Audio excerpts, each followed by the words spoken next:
안녕하십니까. 세상을 읽어주는 남자 이상훈입니다. 오늘은 퀄컴이 내놓은 5G 칩에 대해서 말씀드리겠습니다. 정확히는 퀄컴의 5G 칩을 어떤 파운드에 맡겼는지를 두고 삼성전자와 TSMC의 경쟁력을 가늠해보고 5G 시장에 대해서도 전망해보는 시간을 가져볼 생각입니다. 이런 주제를 선택한 이유가 있습니다. 이 퀄컴의 5G 칩 브랜드가 스냅드래곤인데요. 그런데 플래그십 스마트폰 모델에 탑재되는 퀄컴의 스냅드래곤 865는 TSMC가 만들고 이 보급형 스마트폰 모델에 들어가는 스냅드래곤 765는 삼성전자가 만든다는 이유로 TSMC가 더 기술적으로 삼성보다 뛰어나다는 평가를 하는 사람들이 많은 것 같습니다. 그래서 이 주제를 선택했는데요. 그 판단이 잘못됐다는 것입니다. 이 플래그십 모델은 말 그대로 그에 나오는 최고의 제품을 말합니다. 이 가장 고사양 제품이라는 뜻인데요. 이 고사양 제품에 들어가는 칩은 TSMC가 만들고 이 보급형이라는 상대적으로 기능이 처지는 칩은 삼성이 만드는 만큼 TSMC가 삼성보다 낫기 때문에 퀄컴의 이런 결정을 내린 게 아닌가 하는 생각을 하는 사람이 주위에 많은 것 같습니다. 하지만 이런 판단은 하나는 알고 둘은 모르는 판단입니다. 지금 TSMC와 삼성의 미세공정 기술력은 차이가 없다는 게 전문가들의 진단인데요. 이 시장 점유율은 TSMC가 삼성의 2배가 넘지만 미세공정 기술력만큼은 TSMC는 삼성보다 더 낫다고 볼 수 없습니다. 이건 저의 평가가 아니라 시장의 객관적인 평가입니다. 그런 맥락에서 보면 퀄컴이 플래그십 모델에 들어가는 칩을 TSMC에 맡겼다고 TSMC의 미세공정 기술력이 낮다고 진단하는 것은 단편적인 시각에 따른 잘못된 판단이라는 게 제 생각입니다. 왜 그런지 하나하나 따져보겠습니다. 일단 삼성이 만드는 스냅드래곤 765나 TSMC가 만드는 스냅드래곤 865는 모두 7나노 공정을 통해서 만듭니다. 그런데 삼성과 TSMC의 7나노 공정은 결정적인 차이가 있습니다.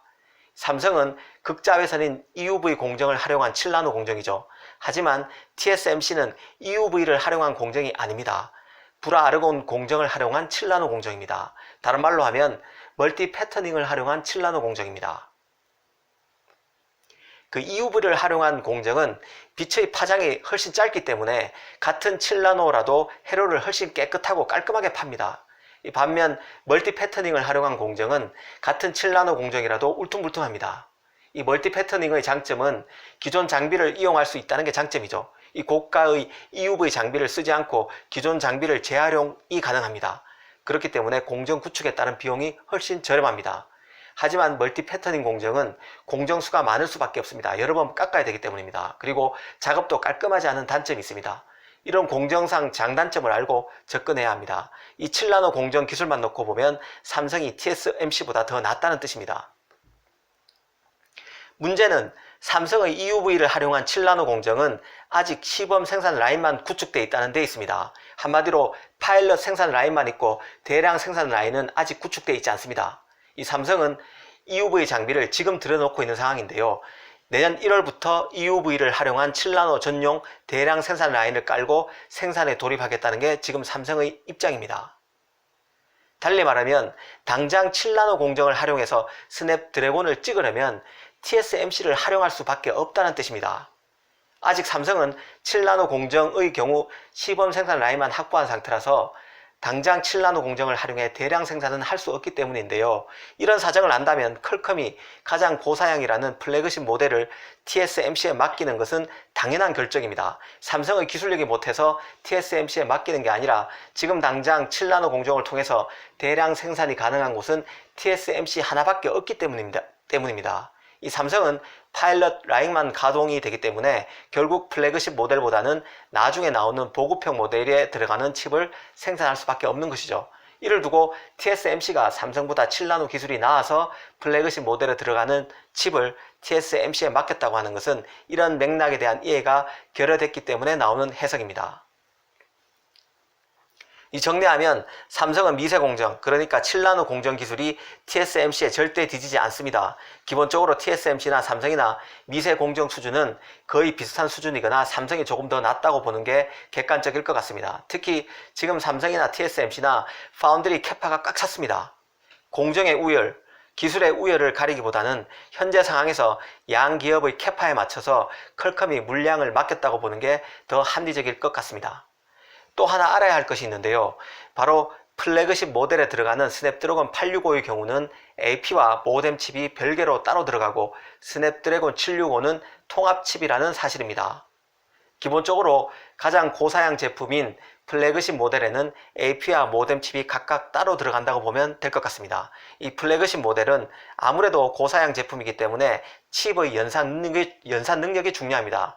달리 말하면 CPU 영역이 크다는 뜻입니다. 그 AP에 들어가는 CPU가 크기 때문에 공간 확보상 모뎀 칩을 따로 놓는 게 낫습니다. 그리고 시스템이 더 안정적이겠죠. 하지만 보급형 모델은 상대적으로 CPU 영역이 작아도 됩니다. 연산 능력이 플래그십 모델보다는 떨어져도 된다는 뜻입니다. 그래서 보급형 모델에는 통합 칩이 적용되는 추세입니다. 이 삼성전자도 내년 플래그십 모델에 들어가는 엑시노스 990은 AP와 모뎀이 분리되어 있습니다. 반면 이 보급형 모델인 갤럭시 A 시리즈에 들어가는 5G 칩 엑시노스 980은 통합칩입니다. 최근 그 대만 디지타임스에 재미있는 기사가 났습니다. 이 5G 칩 시장의 최대 전쟁터가 플래그십 모델이 아니라 중가 모델이 미드레인지 모델이 될 것이라는 기사였는데요.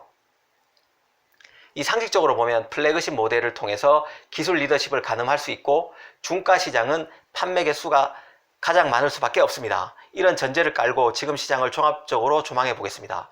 이 5G 시대가 올해 개막했고 내년부터 크게 시장이 커집니다. 이 플래그십 모델은 이미 시장에 선보였죠. 시장이 커지는 내년부터는 스마트폰 업체들이 5G 적용 모델을 크게 늘려갈 것입니다. 이 달리 보면 중가형 모델이 크게 늘어날 것이라는 의미입니다. 그런 맥락에서 보면요, 이 플래그십 모델이 아닌 보급형 모델의 적임자로서 삼성을 선택한 퀄컴의 판단이 삼성으로서는 나쁘지 않다는 생각이 듭니다. 오늘 이 시간에는 퀄컴의 5G 칩을 리트머스 시험지 삼아서 삼성과 TSMC의 미세공정 기술력을 비교해 봤습니다. 감사합니다.